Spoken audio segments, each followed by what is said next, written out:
நீ தீயா இல்லை தென்றலா? அத்தியாயம் 117. கதைய கேட்போமா? டேய் சஞ்சய், என் கண்ணை என்னாலயே நம்ப முடியலடா. நான் காண்றது கனவா நனவா என்று வாசு கேட்க, நான் வேணும்னா இன்னொரு முறை கில்லவா மாம்ஸ் என்றான் சஞ்சய். உங்களுக்கு யாரையாவது கொல்லணும் அல்லது கில்லணும், இது தவிர வேற எதுவுமே தெரியாதாடா என்று வாசு கேட்க, ஐயோ மாம்ஸ் சும்மா இருங்க, பக்கத்துல சீதா இருக்கா என்றான் சஞ்சய் மெதுவான குரலில். இதே சமயம் ராகவனின் கையில் இருந்த மதுவோ, இங்க பாருங்க, நம்ம படிய கடந்து வந்தாச்சுல, இறக்கி விடுங்க என்ன ப்ளீஸ் என்று மது சொல்ல, சரி விருப்பப்பட்ட இறங்கிக்கோ என்று ராகவனும் மதுவை இறக்கிவிட, அன்னிமா என்று சஞ்சயும், அன்னி என்று சீதாவும், தங்கச்சிமா என்று வாசுவும் மதுவின் பக்கம் சென்றனர்.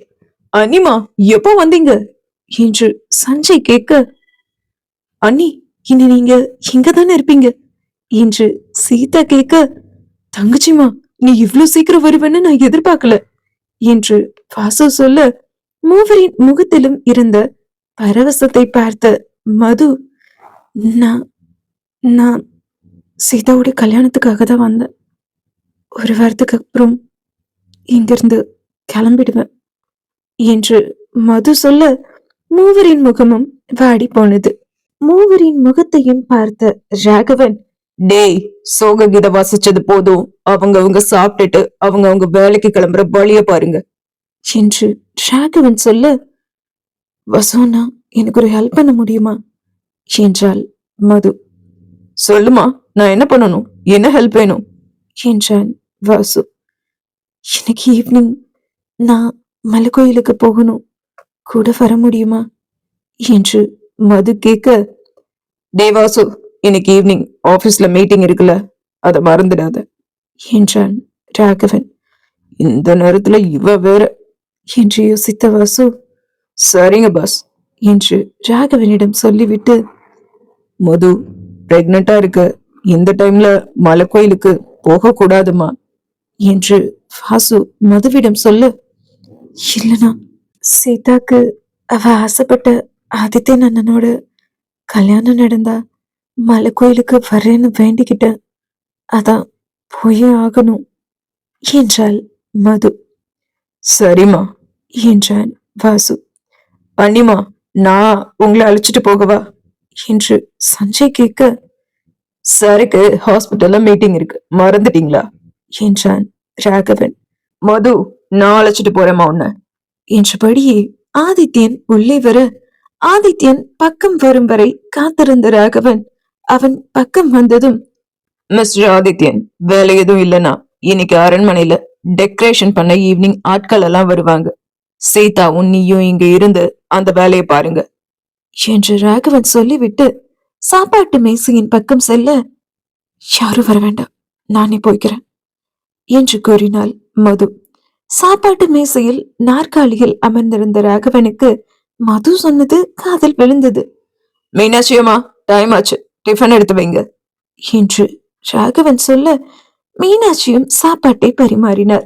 சாப்பாட்டு மேசையில் பாதி சாப்பாட்டுடன் தட்டுக்கள் இருப்பதை பார்த்த ராகவன், யார் இது பாதி சாப்பாட்டோட எழுந்து போனது என்று ஒரு சத்தம் தான் போட்டான்.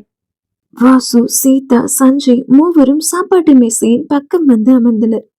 மீனாட்சி அம்மா, எல்லாரையும் வந்து சாப்பிட சொல்லுங்க என்று ராகவன் சொல்ல, வீட்டு மாப்பிளைக்கு நல்ல மரியாதைடா என்று நினைத்து கொண்ட ஆதித்யன், நான் சாப்பிட்டு வந்துட்டேன் மச்சான் என்று சொல்லிவிட்டு சோபாவில் அமர்ந்து கொண்டார். இப்போது மது சாப்பாட்டு மேசையின் பக்கம் வந்து அமர்ந்தவள் இடியாப்பத்தையும் தேங்காய் பாலையும் சாப்பிட்டு விட்டு இயல, மீனாட்சி அம்மா என்றான் ராகவன். அடுத்த நொடி மதுவுக்கும் சீதாவுக்கும் ஆப்பிள் ஜூஸ் கொண்டு வந்து தரப்பட்டது. எனக்கு வேண்டாம் என்று மது சொல்ல, குடிக்காம இந்த இடத்தை விட்டு நகரக்கூடாது என்றான் ராகவன். சரியான சர்வதிகாரி, டார்ச்சர் பண்றான் என்று யோசித்த மது கடகடவென ஜூஸை குடித்து விட்டு எழுந்தார். எல்லோரும் சாப்பிட்டு விட்டு வரவேற்பறையில் சோபாவின் பக்கம் வந்து நிற்க, சீதா கிளம்பலாமா என்று ஆதித்யன் சீதாவை பார்த்து கேட்க, என்ற சீதா மதுவை பார்த்து, அண்ணி, நைட் வந்து உங்ககிட்ட நிறைய பேசணும். நான் கிளம்புறேன் அண்ணி என்று என்று சீதா மதுவிடம் சொல்ல, சரி சீதா என்றாள் மது. டேய், உங்க அண்ணன் வர்றதுக்குள்ள நாமும் கிளம்புவோம். வந்தானா வேற எதுவும் வேலை கொடுத்து டார்ச்சர் பண்ணுவான் என்ற வாசு.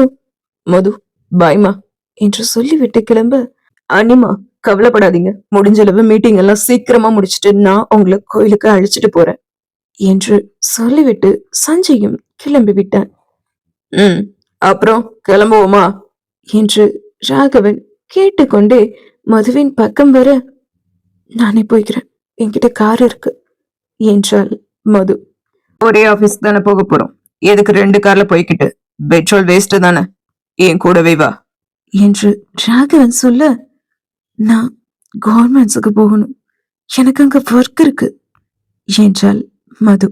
அரண்மனையில் இருக்க ஒரு வாரமும் என் கூட என் ஆபீஸ்ல தான் நீ இருக்க என்று ராகவன் சொல்ல, பட் எனக்கு ஒர்க் இருக்கு என்றாள் மது. Do what I say என்று கூறிவிட்டு ராகவன் முன்னே நடக்க, இப்போ என்னோட ஒர்க்கை யாரு பாக்குறது என்று புலம்பியபடியே மது ராகவனின் பின்னே சென்றாள். மது அமர காரின் கதவை திறந்து விட்டு ராகவன் டிரைவர் சீட்டில் அமர, மது காரினுள் ஏறாமல் யோசனையுடனே நின்று கொண்டிருந்தாள். அவளை பார்த்த ராகவன், உள்ள ஏறுங்க மேடம், டைம் ஆச்சு என்று சொல்ல, வேறு வழி இல்லாமல் மதுவும் காரினுள் ஏறினாள்.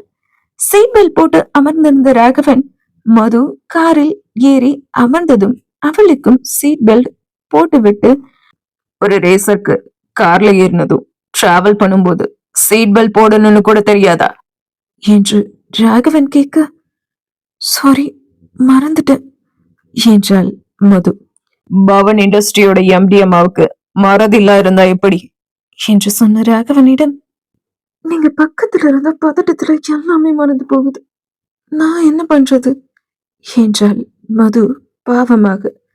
நீங்க பதட்டமாகிற அளவுக்கு நான் ஒன்னும் பண்ணலையே மேடம் என்றான் ராகவன் காரை ஓட்டி கொண்டே. என்னதான் ராகவன் மீது கோபம் இருந்தாலும் அவன் கார் ஓட்டும் அழகை ரசிக்காமல் மதுவால் இருக்க முடியவில்லை. மது தன்னை பார்ப்பதை ராகவனும் தான் கவனித்துக் கொண்டிருந்தான். இன்னைக்கு வீட்டுக்கு போனதும் மீனாட்சி அம்மாவை எனக்கு சுத்தி போட சொல்லணும் என்று ராகவன் சொல்ல, ராகவன் தன்னைத்தான் தான் பார்த்ததால் தான் இவ்வாறு சொல்கிறான் என்று மதுவிற்கு புரிந்துவிட்டது. இதழ்களுக்குள் சிரித்துக் கொண்டாள்.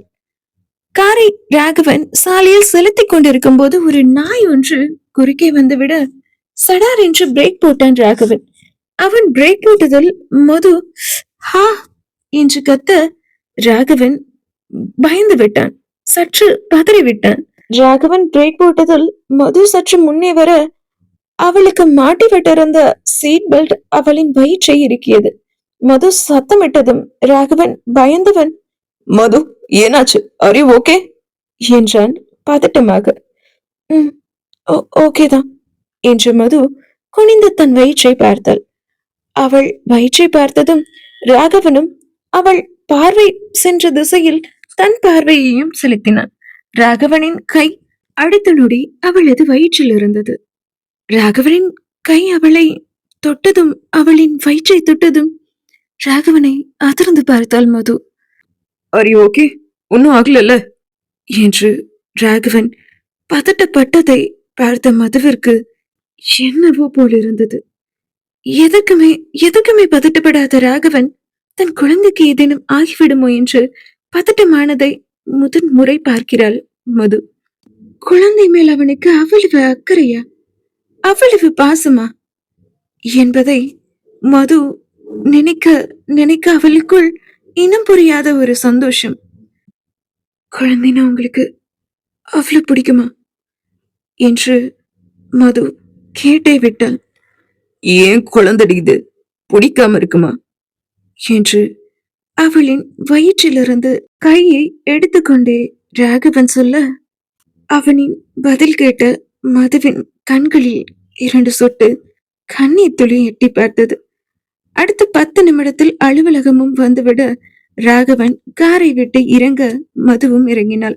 ராகவனும் மதுவும் வெகு நாட்களுக்கு பிறகு அலுவலகத்திற்குள் நுழைவதை அங்கிருந்த பணியாளர்கள் அனைவரும் புன்னகையோடு பார்த்தனர்.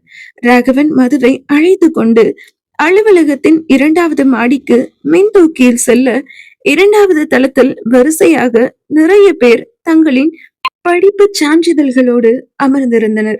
ராகவனையும் மதுவையும் பார்த்ததும் அங்கிருந்த அனைவரும் எழுந்து நிற்க, ராகவன் நேராக ஒரு அறையினுள் நுழைந்தான். இங்க என்ன நடக்குது? என்ன இன்டர்வியூ என்றெல்லாம் யோசித்த மது ராகவனோடு அவன் அறைக்குள் நுழைந்தாள். அங்கு இருந்த வாசு மதுவை பார்த்துவிட்டு, மதுமா, எங்க எதுக்கு மதுவை இவன் அழைச்சிட்டு வந்திருக்கான் என்று யோசித்த வாசு மதுவை பார்த்து சிரித்துவிட்டு ராகவனிடம், மச்சான், நீ சொன்னபடியே இன்டர்வியூக்கு ஆட்களை வர வச்சாச்சு. வந்திருக்கிற ஒவ்வொருத்தரும் பிசினஸ் மேன்ஸ். நீ எதிர்பார்க்கிற எல்லா குவாலிட்டியும் அவங்க கிட்ட இருக்கு என்று வாசு சொல்ல, வாசு சொல்வதை கேட்ட மது, இது பிசினஸ் மேன்ஸா? அவங்களுக்கு இங்க என்ன இன்டர்வியூ? எல்லாம் புதுசா இருக்கே என்று யோசித்தவள் அங்கிருந்த சோபாவில் அமர்ந்து கொள்ள, ராகவன் தனது இருக்கையில் அமர்ந்து கொண்டான். வாசு ராகவனின் பக்கவாட்டில் அமர்ந்து கொண்டான். கிட்டத்தட்ட 4 மணி நேரத்திற்கும் மேலாக இன்டர்வியூ நடந்தது. ராகவன் இன்டர்வியூவுக்கு வந்திருந்த ஆட்களிடம் கேட்ட ஒவ்வொரு கேள்வியையும் கண்ட மதுவிற்கு கிறக்கமே வந்து விட்டது. இப்படியெல்லாம் கேள்வி கேட்க முடியுமா என்று வெளி பிதுங்கித்தான் போனாள் மது. ஆனால் ராகவன் கேட்கும் கேள்விகளுக்கெல்லாம் அந்த இன்டர்வியூவிற்கு வந்திருந்த ஆட்கள் அசராமல் பதில் சொல்ல, அதை கண்டு அசந்தே விட்டாள் மது. எவ்வளவு புத்திசாலித்தனமானவர்கள் இவர்கள் என்று அவளால் எண்ணாமல் இருக்க முடியவில்லை. இவ்வளவு திறமையான ஆட்கள் கூட இருக்கிறார்களா என்று ஆச்சரியப்பட்டுதான் போனாள் மது. கிட்டத்தட்ட 4 மணி நேரத்திற்கும் மேலாக அந்த இன்டர்வியூ நடந்து முடிந்தது. இன்டர்வியூ நடந்து முடிந்ததும் வாசுவிடம் ராகவன், ஓகே வாசு, இப்ப நம்ம செலக்ட் பண்ண எல்லாரையும் மீட்டிங் ஹால்ல அசம்பிள் பண்ணு, லஞ்ச் முடிஞ்சு பார்க்கலாம் என்று ராகவன் சொல்ல, ஓகே பாஸ் என்று வாசு சென்றுவிட, மதுவிற்கு வயிற்றுக்குள் ஏதேதோ சத்தம் கேட்க ஆரம்பித்து விட்டது. அப்பா, என்ன இப்படி பசி இருக்குது என்று யோசித்தபடியே மது அமர்ந்திருக்க, சாப்பிட போலாமா என்றான் ராகவன். என்றாள் மது. மதுவை அழைத்துக் கொண்டு ராகவன் மதுவின் மாளிகைக்கு தான் வந்திருந்தான். பசியின் மிகுதியில் சோர்வில் மது உறங்கிவிட, மேடம், நாம இறங்க வேண்டிய இடம் வந்தாச்சு, இறங்கலாம் என்று ராகவன் சொன்ன பின்புதான் மது விழிகளை திறந்தார். நாம எங்க வந்திருக்கோம் என்றால் மது, அவளின் மாளிகையின் முன்னே கார் நிற்பதையும் மறந்து. என் மாமனார் மாளிகைக்கு என்றான் ராகவன்.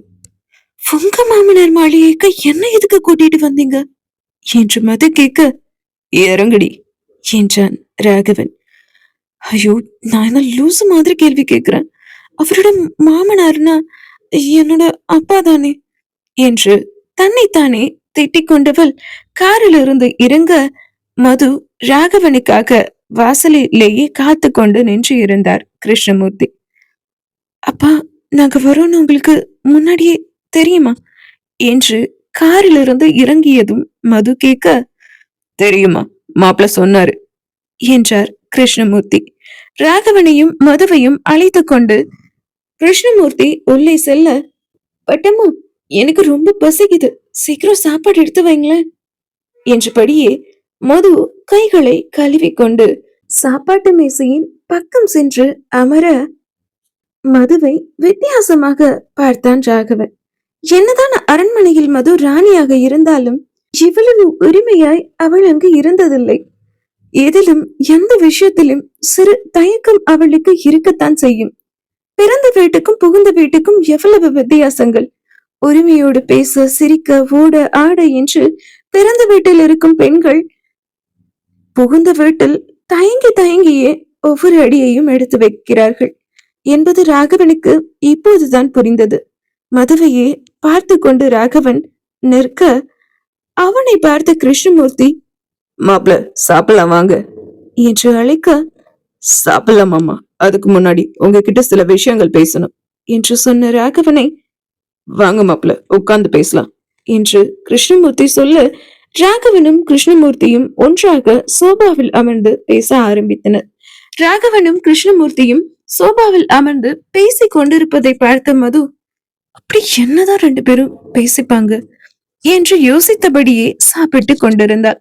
மது சாப்பிட்டு கொண்டே அவ்வப்போது தன்னை பார்ப்பதை ராகவனும் பார்த்தான். சாப்பிடும்போது கூட இங்க என்ன நடக்குதுன்னு மேடம்க்கு தெரிஞ்சுக்கணும் போல என்று யோசித்தவன் தன் அருகில் இருந்த கிருஷ்ணமூர்த்தியிடம், மாமா எதுக்கும் கவலைப்படாதீங்க, நான் இருக்கேன் என்றான் ராகவன். அந்த தைரியத்துல தான் மாப்பிள்ள நான் இருக்கேன் என்றார் கிருஷ்ணமூர்த்தி. சரி மாப்பிள்ள சாப்பிடல வாங்க என்று கிருஷ்ணமூர்த்தி சொல்ல, இல்ல மாமா வேண்டாம், எனக்கு கொஞ்சம் ஒர்க் இருக்கு, நான் கிளம்புறேன் என்றான் ராகவன். மதுவை விட்டுவிட்டு ராகவன் மட்டும் கிளம்பி விட்டான். சாப்பிட்டு முடித்த மது தன் தந்தையிடம் வந்து, எங்கப்பா அவரு என்று கேட்டார். கிளம்பிட்டாருமா என்றார் கிருஷ்ணமூர்த்தி. என்ன அழைச்சிட்டு போல, அவர் சாப்பிட்டும் போலையே என்று மது கேட்க, வேலை இருக்குதுன்னு கிளம்பிட்டாருமா என்றார் கிருஷ்ணமூர்த்தி. சரிப்பா, அப்போ நான் கவர்மெண்ட்ஸுக்கு கிளம்புறேன் என்று மது சொல்லிக் கொண்டிருக்கும் போதே ராகவனின் கார் வாசலில் வந்து நின்றது. வேலை இருக்கிறது என்று இப்போதுதான் கிளம்பிய ராகவன் மறுபடியும் மாளிகை வாசலில் வந்து காரோடு நிற்க, அவனை கிருஷ்ணமூர்த்தியும் மதுவும் புரியாமல் பார்த்தனர். காரை விட்டு இறங்கி உள்ளே வந்த ராகவன், என் பொண்டாட்டியையும் கூட அழைச்சிட்டு போறேன் மாமா என்றவன் மதுவை பார்க்க, நீங்க இன்னும் சாப்பிடலையே என்றாள் மது. டைம் இல்ல கிளம்பலாம் என்று ராகவன் சொல்ல, நீங்க காரை ஸ்டார்ட் பண்ணுங்க, நான் வந்துடுறேன் என்று மது சொல்ல, ராகவனும் மாளிகையின் வாசலில் நின்ற தனது காரினுள் சென்று அமர்ந்து காரை ஸ்டார்ட் செய்தான். மதுவோ பட்டமா சமைத்து வைத்த உணவுகளை எல்லாம் ஒரு டிஃபன் பாக்ஸுக்குள் அடித்தவன், நான் வரேன்பா என்று கிருஷ்ணமூர்த்தியிடம் அவசரமாக சொல்லிவிட்டு அவளும் காரில் ஏறிக்கொண்டாள். மது காரில் ஏறியதும் ராகவன் காரை ஸ்டார்ட் செய்தான். கார் கிளம்பி ஒரு 10 நிமிடம் தான் இருக்கும். மது தன்னுடைய கைப்பையில் இருந்த டிஃபன் பாக்ஸை எடுத்து ராகவனின் புறம் நீட்டினாள். என்னது என்று ராகவன் கேட்க, லஞ்ச் சாப்பிடுங்க என்றாள் மது. கார் ஓட்டும் போது எப்படி சாப்பிடுறது என்று ராகவன் கேட்க, அவன் புறம் நீட்டிய டிஃபன் பாக்ஸை தன் புறம் இழுத்து கொண்டவள், காரை நிறுத்திட்டு சாப்பிடலாமே என்றார். டைம் இல்ல என்றான் ராகவன். சரி என்ற மது டிஃபன் பாக்ஸை திறந்து அதிலிருந்து சாப்பாட்டை எடுத்து ராகவனின் புறம் நீட்டினாள். மதுவை பார்த்தான் ராகவன். சாப்பிடுங்க என்றாள் மது. இதில் பறித்து உணவை வாங்கி கொண்டான் ராகவன். சாப்பிட கூட நேரம் இல்லாத அளவு ஓடிட்டே இருக்கணும்னு ஒன்றும் அவசியம் இல்ல, முதல்ல நம்ம ஹெல்த் முக்கியம், அப்புறம் தான் எல்லாம் என்று மது சொல்ல, நல்ல அட்வைஸ் தேங்க்ஸ் என்றான் ராகவன். நான் சொன்னத ஃபாலோ பண்ண ட்ரை பண்ணுங்க என்று மது சொல்ல, என்ன கவனிச்சுக்க கூடவே ஒருத்தி இருக்கும்போது எனக்குன்னு தனியா டைம் ஒதுக்க தேவையில்லைன்னு நான் நினைக்கிறேன் என்று ராகவன் சொல்ல, இப்ப நான் இருக்கேன், ஒரு வாரத்துக்கு அப்புறம் உங்களை நீங்க தான் கவனிச்சுக்கணும் என்று சொல்லிக்கொண்டே மது உணவை அவனுக்கு ஊட்டிவிட, நீ நினைக்கிறது என்னைக்கும் நடக்காது, நீ என்னை விட்டு எப்படி போறன்னு நான் பாக்குறேன் என்று அவளை பார்த்து கொண்டே மனதில் நினைத்து கொண்டான் ராகவன். தன்னை பற்றி யோசிக்கும் துணை கிடைக்க போன ஜென்மத்தில் வரம் வாங்கி வந்திருக்க வேண்டும், புண்ணியம்தான் செய்திருக்க வேண்டும். ராகவனின் கார் அவன் அலுவலகத்திற்குள் நுழைந்ததும் காரிலிருந்து இறங்கிய ராகவன் மதுவை அழைத்து கொண்டு மின் தூக்கிக்குள் சென்றான். 2வது தளத்திற்கு செல்ல, சாப்பாடு ஊட்டி விட்டதுக்கு தேங்க்ஸ் என்றான் ராகவன் எங்கோ பார்த்தபடி. அந்த தேங்க்ஸ் என்ன பார்த்து சொல்லலாம்ல என்று முணுமுணுத்தாள் மது. உன்னை பார்த்துதானே சொல்ற என்ற ராகவன் மதுவை தன்புறம் இழுத்து அவளின் இடையோடு கை போட்டு அணைத்து அவளின் விழிகளை ஆளு பார்த்து, சாப்பாடு ஊட்டி விட்டதுக்கு தேங்க்ஸ் என்று சொல்ல அதற்குள் லிப்ட் திறந்து கொண்டது. அவன் காந்தவிழி பார்வையில் சொக்கி நின்றிருந்தாள் மது. லிப்ட் ஓபன் ஆனதும் லிப்ட் ஓபன் ஆகிடுச்சு என்று மதுவிடம் ராகவன் சொல்ல மது அவனிடமிருந்து விலகி நின்று கொண்டாள். போலாம் என்றான் ராகவன் பெருமூச்சு விட்டபடி. கண்ணுல கரண்ட் வச்சிருக்கான்னு நினைக்கிறேன், தொட்டாலே ஷாக் அடிக்குது என்று நினைத்து கொண்டு ராகவன் பின்னந்தலையை கோதிக்கொண்டே முன்னே நடக்க மதுவும் அவன் பின்னே நடந்தாள்.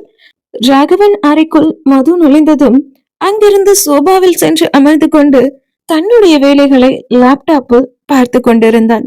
ராகவன் அவனுடைய இருக்கையில் அமர்ந்து அவன் அலுவலகத்திற்கான வேலைகளை எல்லாம் பார்த்து கொண்டிருந்தான். எக்ஸ்கியூஸ் மீ பாஸ் என்றபடியே ராகவனின் அறைக்குள் நுழைந்த வாசு, பாஸ் மீட்டிங் ஹால்ல உங்களுக்காக எல்லாரும் வெயிட் பண்ணிட்டு இருக்காங்க என்று சொல்ல, லெட்ஸ் கோ என்றபடியே எழுந்த ராகவன் மதுவை ஒரு கணம் பார்த்துவிட்டு வாசுவோடு ராகவன் அவன் அறையிலிருந்து மீட்டிங் ஹாலுக்கு சென்றான். மாலை 5:30 மணி ஆனது. கடைநிலை ஊழியனின் மூலம் ராகவன் இன்னும் மீட்டிங்கில் தான் இருக்கிறான் என்பதை மது தெரிந்து கொண்டாள். இப்போ டைம் 5:30 ஆயிடுச்சு. இப்ப கிளம்புனா நம்ம மலை கோயிலுக்கு போயிடலாம்.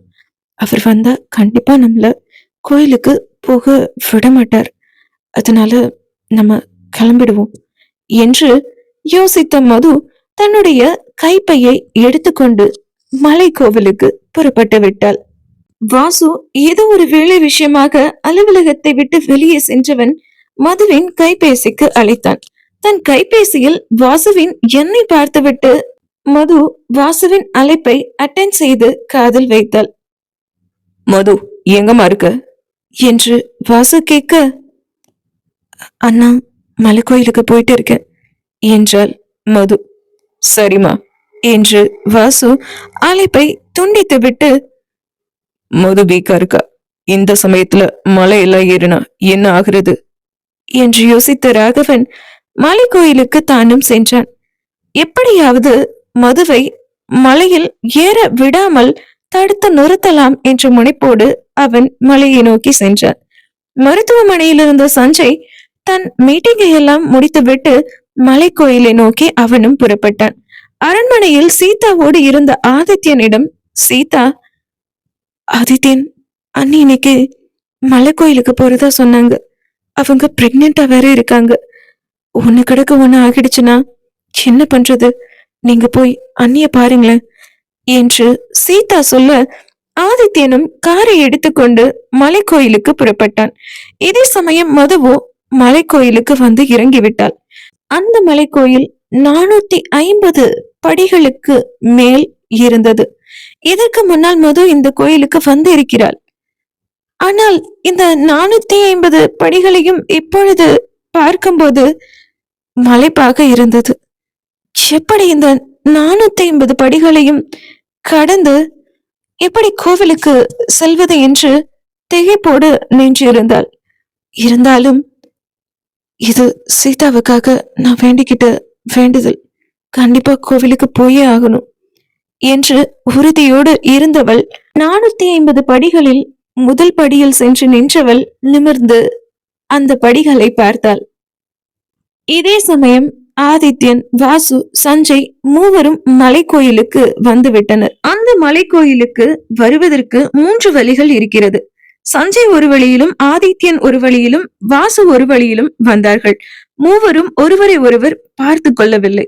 காரிலிருந்து இறங்கி நின்ற மூவரும் அங்கு கைகூப்பி நின்று கொண்டிருக்கும் மதுவை பார்த்துவிட்டு அவளின் பக்கம் செல்ல எண்ணி ஒரு அடி முன்னே எடுத்து வைக்க மதுவை ஏந்தியது இருக்கரம். அதிர்ச்சியில் மதுவின் இதயம் படபடவென்று துடிக்க தன்னை தூக்கியது யார் என்று பார்த்தாள் மது. மதுவை ஏந்தியது ராகவன் தான். மதுவை ராகவன் தூக்கி கொண்டு நிற்பதை பார்த்த சஞ்சய், வாசு, ஆதித்யன் மூவரும் மிரண்டு போய் நின்றார்கள். என்னமோ வரவே மாட்டேன்னு சொன்னா, இப்போ ஆளுக்கு முன்னாடி வந்து நிக்கிறான், பொண்டாட்டிய கையில தூக்கிட்டு என்று ராகவனை பார்த்து நினைத்து கொண்டான் ஆதித்யன். என்னதான் இருந்தாலும் அண்ணாக்கு அண்ணி மேல கொஞ்சம் லவ் ஜாஸ்தி தான் போல என்று வாசு நினைத்து கொண்டான். அதானே என் நண்பனாச்சே, எப்படி பொண்டாட்டிய தனியா விடுவான் என்று வாசுவும் நினைத்து கொண்டிருந்தான். இப்பொழுது மது ராகவனிடம், என்னங்க என்னை இறக்கி விடுங்க, நானே படியேறிக்கிறேன். இப்போ நீங்க எதுக்கு இங்க வந்தீங்க?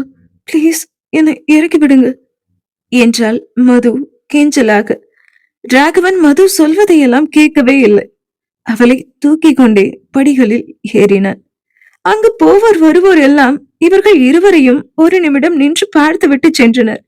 எனக்கு எல்லாரும் பாக்குறாங்க, பிளீஸ் பிளீஸ் இறக்கி விடுங்களேன் என்று மது கெஞ்ச, சரி ஓகே என்று மதுவை இறக்கிவிட்டான் ராகவன்.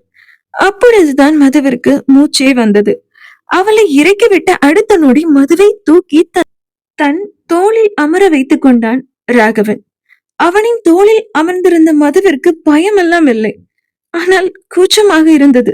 வாசு, சஞ்சய், ஆதித்யன் மூவரும் ராகவன் பின்னாடி செல்ல திட்டமிட்டு படிக்கட்டின் பக்கம் வர அப்பொழுதுதான் ஒருவரை ஒருவர் பார்த்து கொண்டனர்.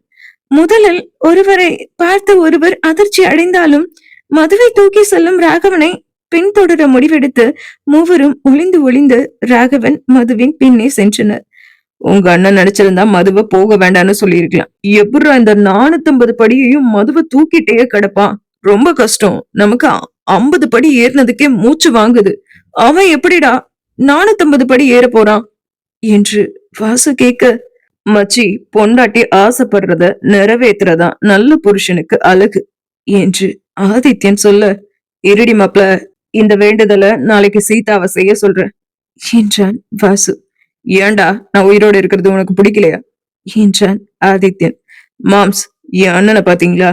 அண்ணி மேல எவ்வளோ லவ் வச்சிருக்காருன்னு அதை பார்க்கும்போது எனக்கு பெருமையா தான் இருக்கு.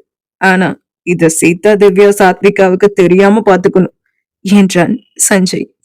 இனி என்னவெல்லாம் நடக்க போகிறது, நித்யா இல்லை தென்றலா இந்த கதையில் என்பதை மக்களை நாம் அடுத்து வரும் அத்தியாயத்தில் பார்ப்போம். மறக்காம இந்த கதை உங்களுக்கு பிடிச்சிருந்ததுன்னா கதை எப்படி இருக்குன்னு கமெண்ட்ல சொல்லிட்டு லைக்கும் போட்டுருங்க.